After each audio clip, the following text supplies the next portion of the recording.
Hello, everyone, and welcome to the Divorced Dad Diaries, and I'm your host, Stéphane Jutras. In this week's episode, we'll be talking about what can I say to my children, what should I say to them when they have questions or, just concerns about the divorce, and really how honest I should be with them.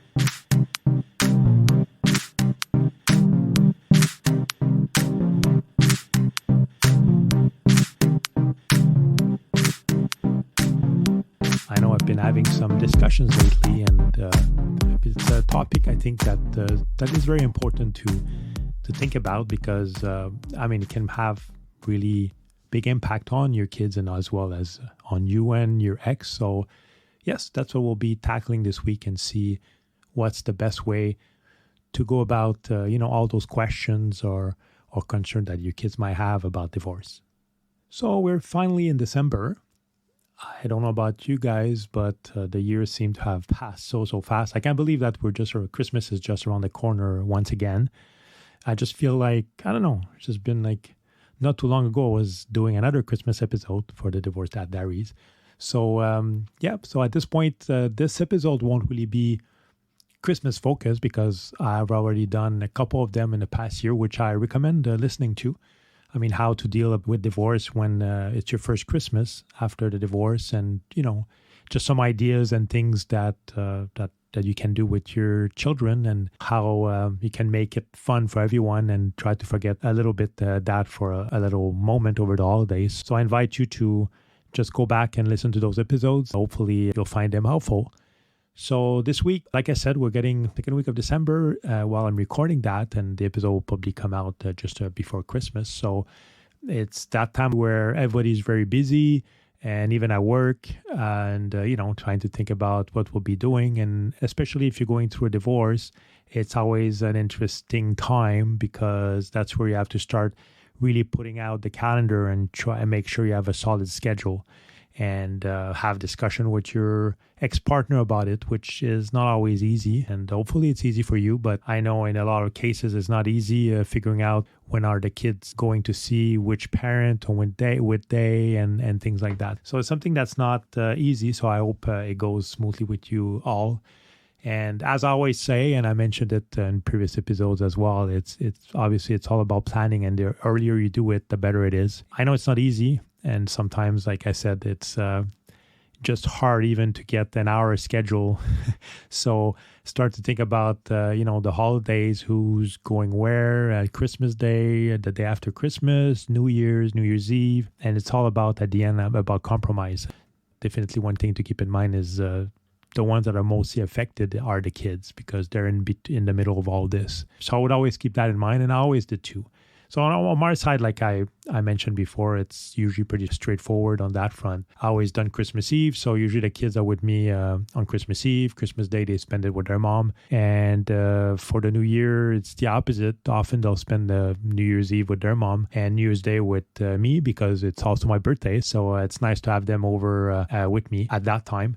As you all know, my kids pretty much live 100% with me full time. So, but still around the holidays, I know my daughter and even my son, they spend some time there. So we still have to schedule just to make sure that, because I still want to have them over the holidays. So definitely is something to keep in mind when you do it. So like I said, I would recommend if you want to know more, just to download the previous episode about Christmas. I think I did already too. So you can listen to them and just try not to repeat the same now, but it should be very interesting.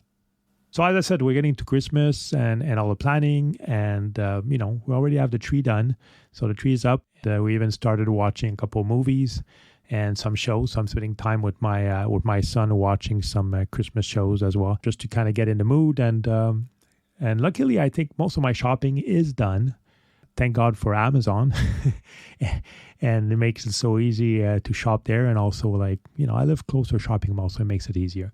So all this is already pretty much taken care of. So that's good. So I don't feel as stressed as other years. So anyhow, as I mentioned at the beginning of the episode, what I wanted to talk about, and this one is a bit of I've been having some discussion with some friends, and also I don't think I mentioned it, but I've been part of this great class from Tracy Poisner, and you probably remember her.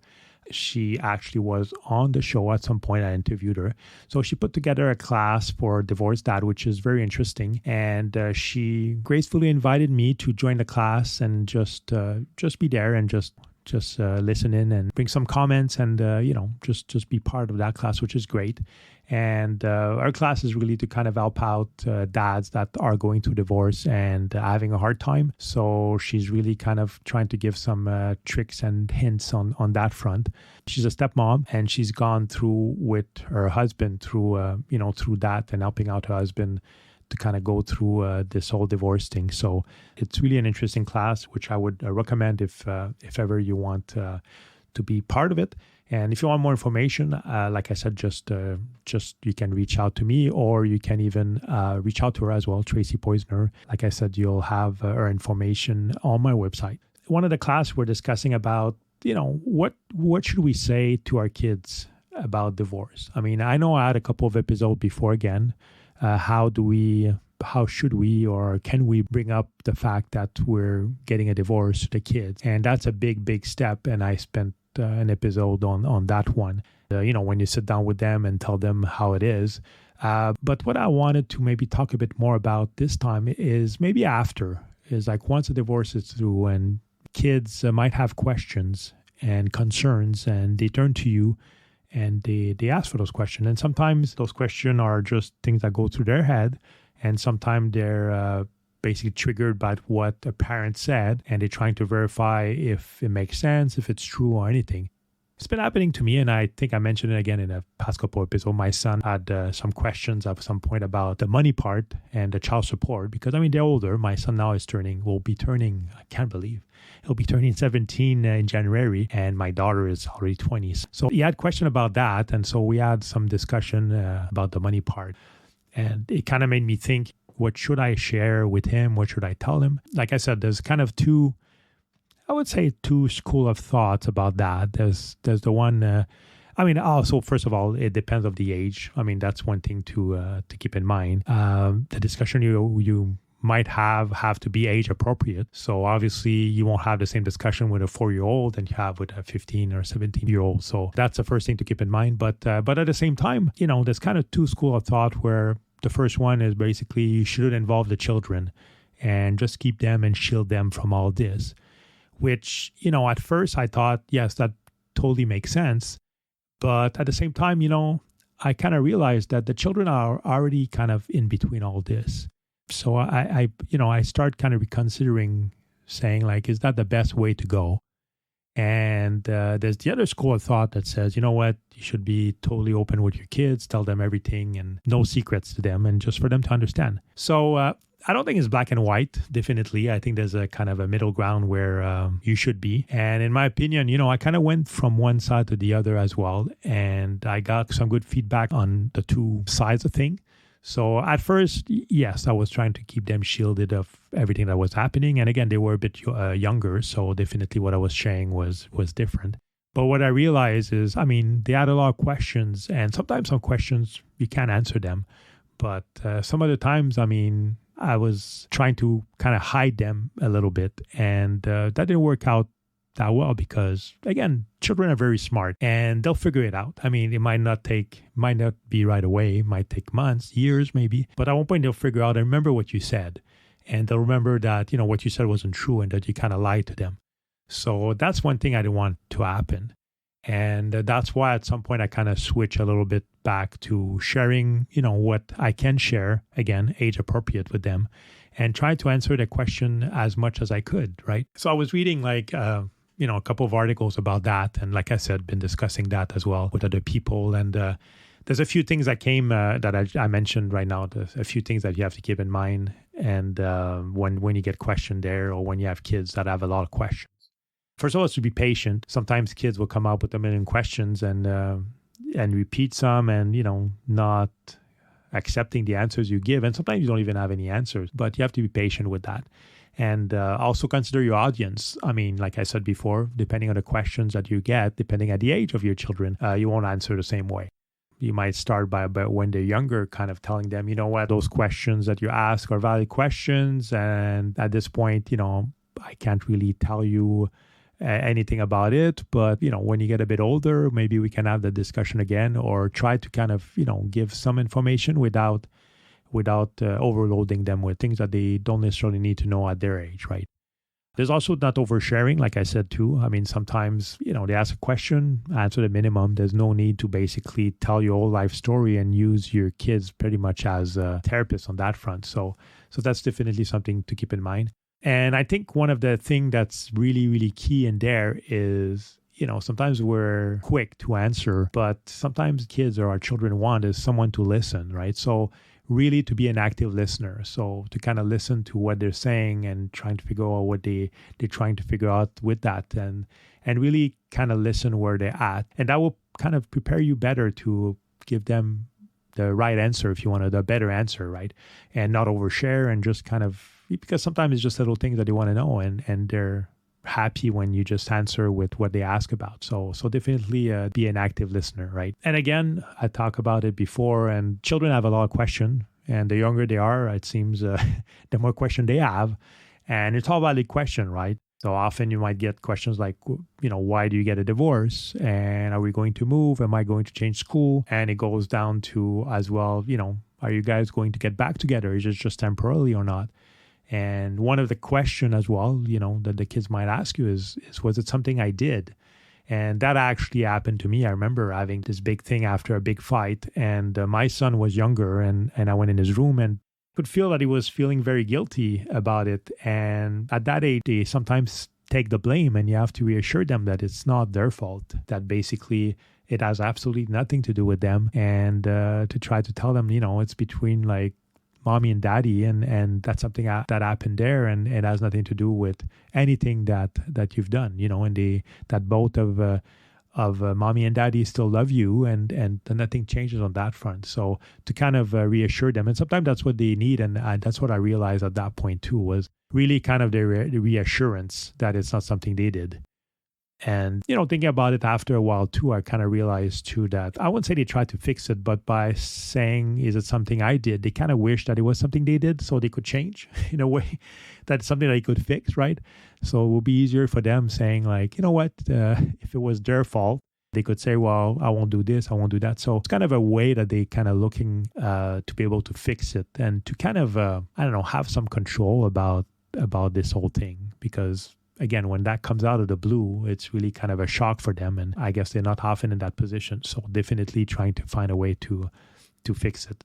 So yeah, so there's a lot of questions that will come up. And one thing I really kept in mind, and something that I think is key and very important, is also, we might get a lot of questions and you might want to answer them. And like I said, at some point, I'm like, you know what, I'll try to be as honest as I can. But you have to be careful, because as well, there's a kind of a fine line between, talking about the divorce and answering question, and talking and blaming the other partner. So that's what I realized. Sometimes it's very easy to answer a question by saying, well, your mom did this, your dad did this and that. So that's definitely not the right way to do. And that's where basic alienation starts.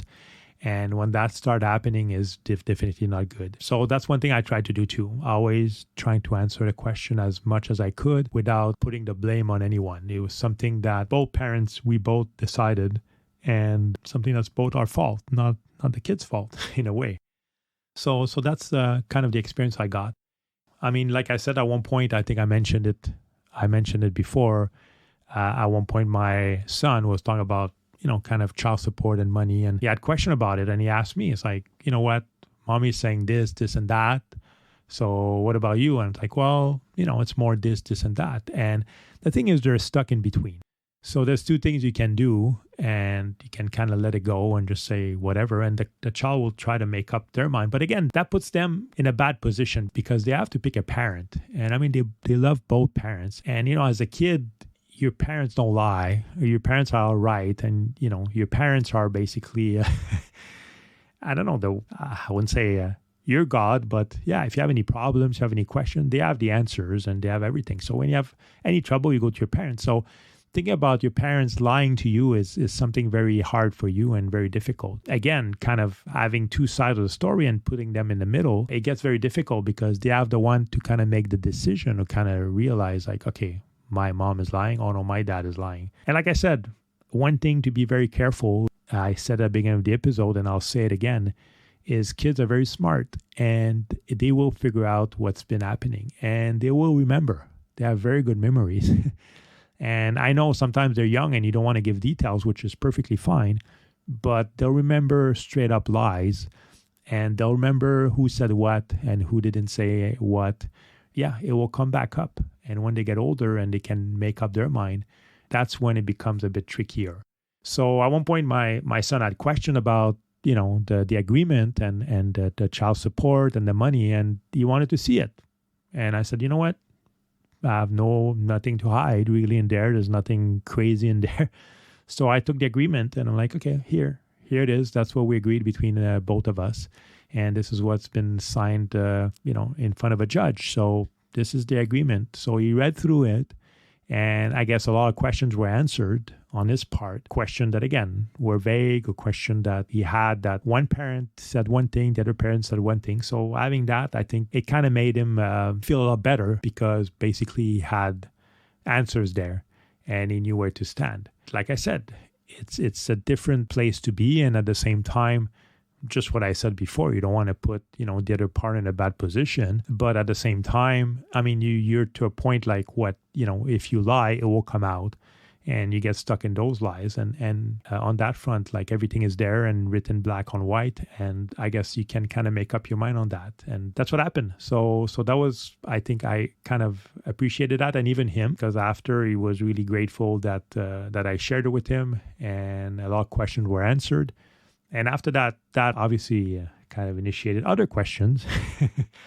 And again, which I was happy to answer. And he went back to his mom and asked some question too. And she answered the way she wanted to answer. I think to be truthful with your kid is something very important. And like I said, especially when they're a bit older and they kind of understand the right and wrong and the lying and not lying. So definitely that was a good thing.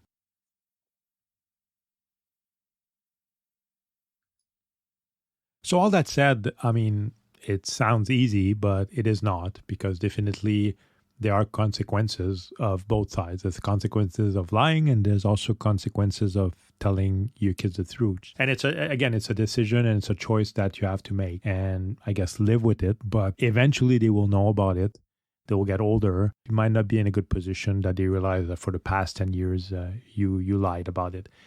And for some reason, I mean, by sharing some information about the other parents or answering some questions, they might get frustrated, or they might, realize that they don't want to spend time with one parent or the other parent. And that's something I've been talking also other people. And yeah, there's some issues about seeing kids. And I know a lot of people, a lot of dads as well, that have a very tough time to see their kids for whatever reason. And it's one thing that always bring him back, and something I might say when you have your kids part-time and not as much as you want.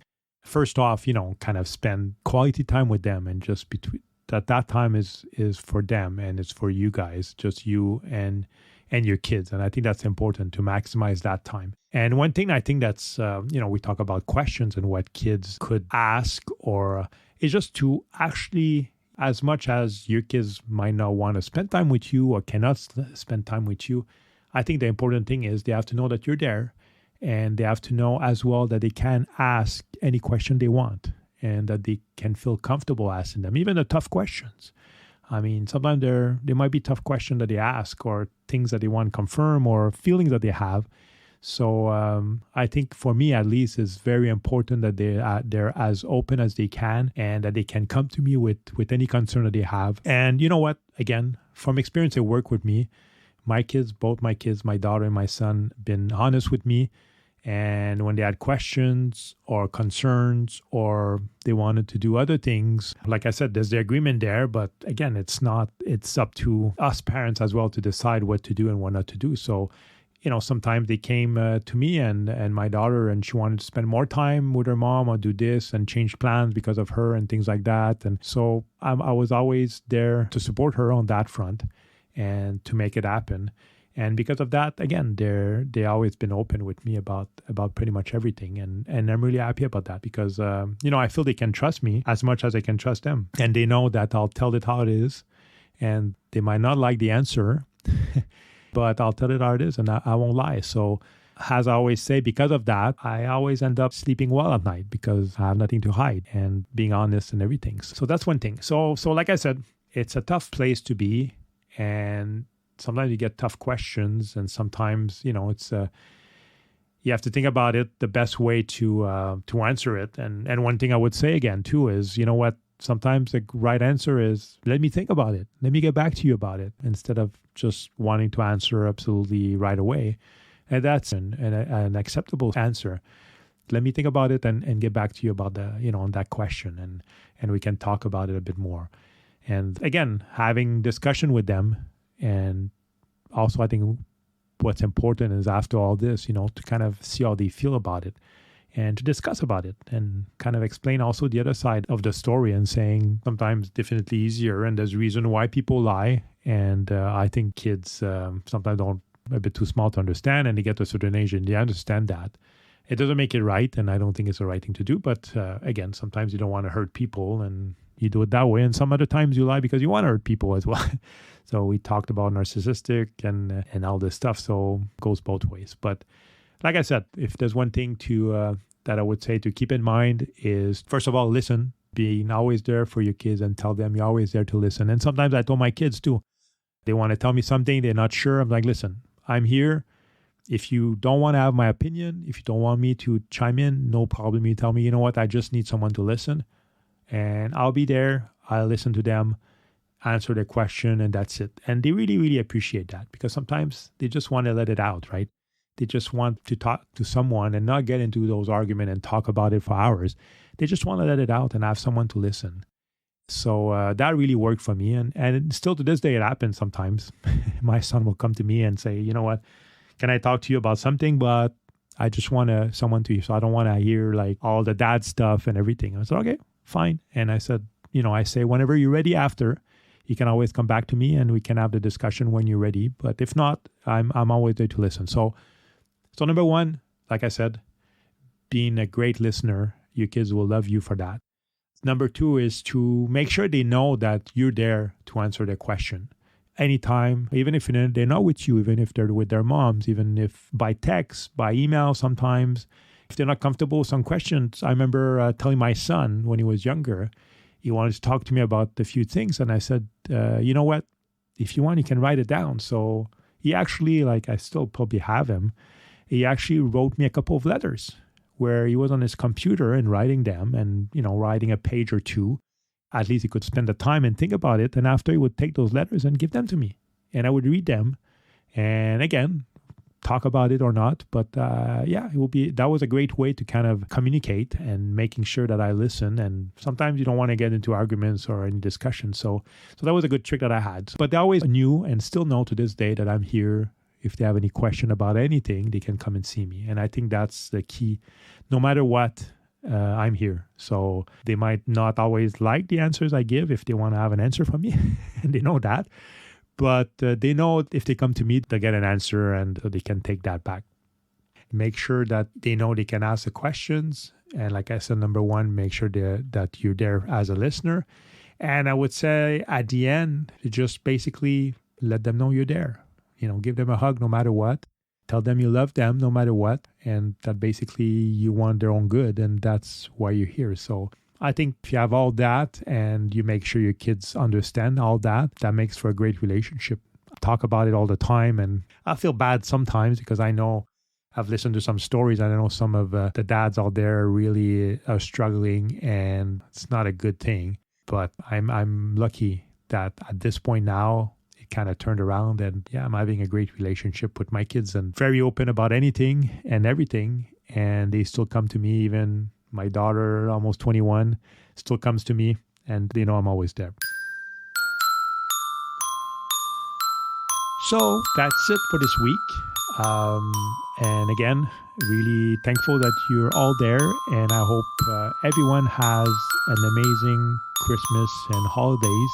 Like I said, I know it might be tough for some of you. You might not, be with your kids or with your family, or it's not sometimes an easy time, but it's something that it's hard to go through. But you have to think about that it will definitely get better.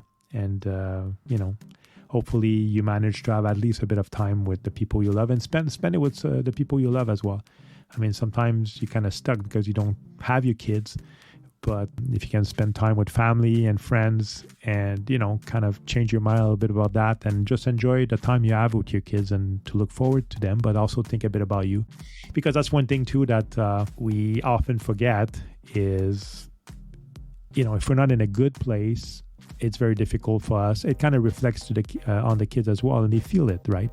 So it's not easy to do, but definitely, kids love to see happier parents, happier dad, and it makes them happy too. And they see their parents being strong, and that's what they need sometimes. And it's hard for a kid, I guess, to see your parents, I wouldn't say weak, but when you see your parents sad and depressed and everything else, and, they like I said at some point at the beginning of the episode, the parents are like they're everything. So to see us kind of strong and happy, and makes them as well stronger and happier on their side and wanting to spend time with you too as well. So I wish you all really all the love and all the time with your loved ones, and really the best holidays. Looking forward as well to more episodes next year. I'll try to get an episode before the end of the year. Definitely having some time off will help, but if not, really, I hope you have the great holidays and spend time with the loved one, and we'll definitely talk later this year or at the beginning of the new year. So really, Merry Christmas to everyone, and the best holidays. And as always, if you have any questions or you want to reach out, or again, if you just want to talk, I will put it out there like I always do. But if ever, you're by yourself, you're having a hard time and you want to talk, I'm no therapist. And I always say that to the people that reach out to me. But I'm always there to answer emails and to chat if needed. And definitely I'm there if you need to. So please, the Divorced Dad Diaries at gmail.com. That's my email address. You can reach me on that. You can also go on the website. You have all the older episodes, the previous episodes. Everything is on there. So you can reach me there. You can go on Instagram as well at the Divorced Dad Diaries, Facebook. So we have different ways to reach me if you need to. And please don't hesitate. I'm here, and might be a tougher time during the holidays. So if you want to chat, it will be more than my pleasure to talk to you all. So again, happy holidays, and we'll talk soon, and take care. Bye-bye.